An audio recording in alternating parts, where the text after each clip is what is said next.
Hello students, welcome to target NET JRF. आप सभी लोगों के सामने आई हूँ एक बहुत बड़ा क्वेश्चन लेके, जो कि सभी स्टूडेंट्स के दिमाग में चल रहा है जिनका इस पर्टिकुलर अटेम्प्ट में एग्जामिनेशन क्लियर नहीं हुआ है। तो as you all are aware कि जितने भी स्टूडेंट्स बैठते हैं एग्जामिनेशन में, उसमें से आधे स्टूडेंट्स ऑलमोस्ट सीरियस नहीं होते हैं, लेकिन आधे स्टूडेंट्स काफ़ी सीरियस होते हैं। लेकिन एग्जामिनेशन तो हमारा 6% का ही क्लियर होता है। तो ऐसे बहुत सारे स्टूडेंट्स होते हैं जो कि एकदम कॉर्नर पे, बॉर्डर लाइन पे आके अपना जेआरएफ का सर्टिफिकेट, अपना यूजीसी नेट असिस्टेंट प्रोफेसरशिप का सर्टिफिकेट को मिस कर देते हैं। सो क्या मेरे पास रहेगा आइडिया और क्या रहेगा मेरे पास उनकी गाइडेंस, मतलब उनको गाइड करने के लिए कि अब वो क्या कर सकते हैं। सो स्टूडेंट्स, ये क्वेश्चन आप लोगों के दिमाग में अब चल रहे होंगे कि हमने 2 महीने प्रिपेयर करा, हमने 3 महीने प्रिपेयर करा, या फिर हमने 1 साल प्रिपेयर करा, हमारा नेट क्लियर नहीं हुआ, अब हम क्या करें। सो स्टूडेंट्स, आपको एक प्लान बनाना पड़ेगा। First thing first, I know, I have been there कि फेलियर जब भी हमें मिलता है तो अब हमें बुरा लगता है अगर हमने उसकी चीज़ के लिए बहुत शिद्दत से मेहनत करी हो। It's completely fine. लेकिन बुरा लग रहा है, कोई प्रॉब्लम नहीं है। Give yourself some time. अपने आप को, अगर आपको 1 वीक देना है, 1 वीक दीजिए, ठीक है।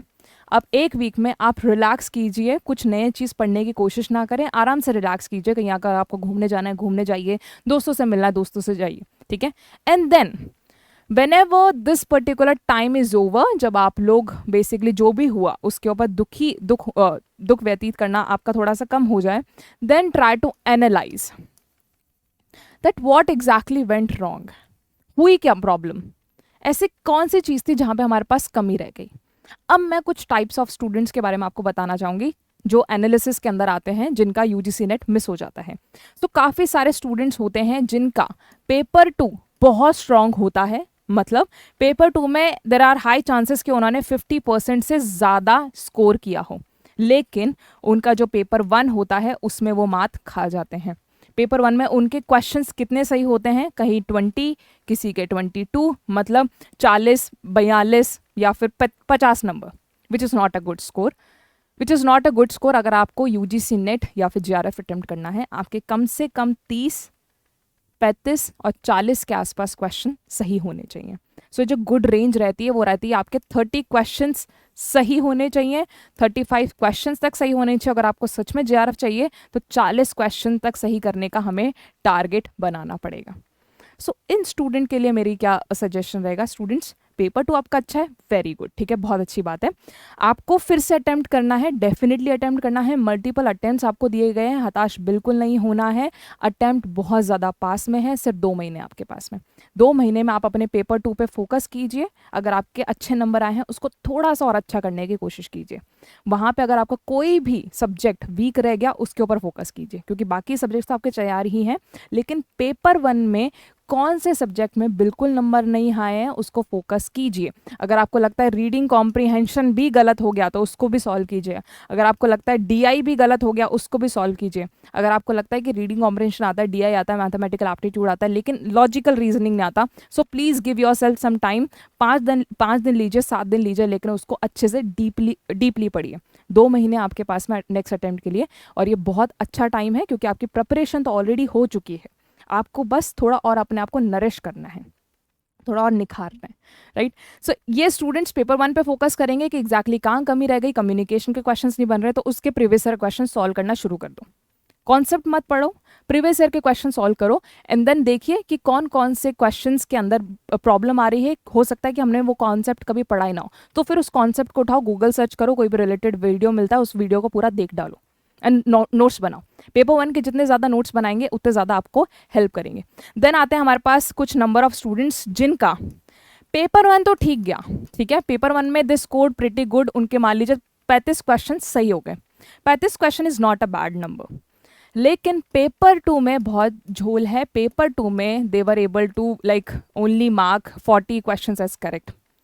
सो स्टूडेंट्स, ऐसा उन स्टूडेंट्स के साथ में होता है जो कि पेपर 2 ढंग से, जिसमें टाइम मैनेज नहीं कर पाते। 100 क्वेश्चंस अगर आपके पास में थे तो आपको 100 questions ideally 200 I mean 120 minutes में करने होते हैं, राइट, आइडली 2 घंटे में। सो ऐसी हाई चांसेस होते हैं कि आपने क्वेश्चंस को के अंदर टाइम मैनेज सही से नहीं करा, आपने क्वेश्चंस में बहुत ज़्यादा टाइम लगा दिया ताकि आपका पेपर छूट गया। क्योंकि 40 नंबर आना अगर अच्छे से पढ़ के थोड़ा सा शॉकिंग डेटा है। सो इन स्टूडेंट्स को मैं क्या बोलूँगी, क्या एडवाइस करना चाहूँगी कि आप अपने टाइम मैनेजमेंट पे फोकस करें। अब टाइम मैनेजमेंट पे फोकस कैसे करेंगे? हो सकता है कि आपको ऑलरेडी सब कुछ पहले आता है, आपका सिलेबस कवर्ड है और आपकी एक्यूरेसी भी अच्छी है, एक्यूरेसी भी टॉप नॉच है। लेकिन प्रॉब्लम कहाँ आती है? टाइम में, कि आप एक क्वेश्चन को सॉल्व करने में बहुत ज़्यादा टाइम लगाते हैं, इस चक्कर में बाकी के क्वेश्चंस छूट जाते हैं।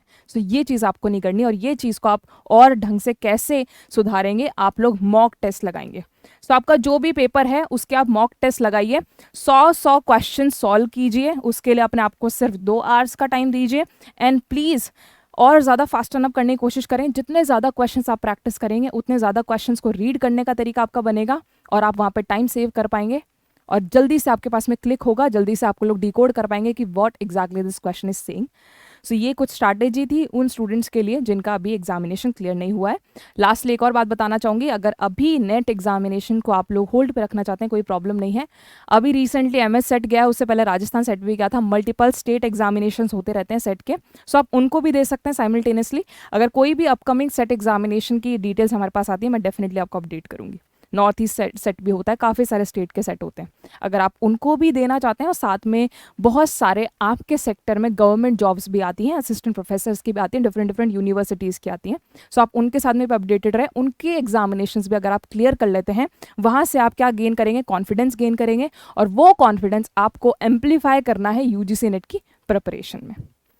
सो स्टूडेंट्स, ये कुछ एडवाइस थी, बाकी हताश नहीं होना है। नेक्स्ट अटेम्प्ट हमें लिखना है, अच्छे से लिखना है, प्यार से लिखना है, ठीक है? कोई भी हेल्प चाहिए तो ये चैनल हमारा है, ठीक है, जहाँ पे हम लोग paper 1 as well as paper 2 के क्लासेस आपके लिए प्रोवाइड कर सकते हैं, राइट? और करते रहते हैं और करेंगे भी, और मॉक टेस्ट भी आएंगे आप लोगों के पास में, और आप लोगों के पास में मैराथन सेशंस भी आने वाले हैं अपकमिंग सेशंस के लिए। चलिए फिर मिलते हैं लाइव सेशंस में। Till then take care and thank you so much.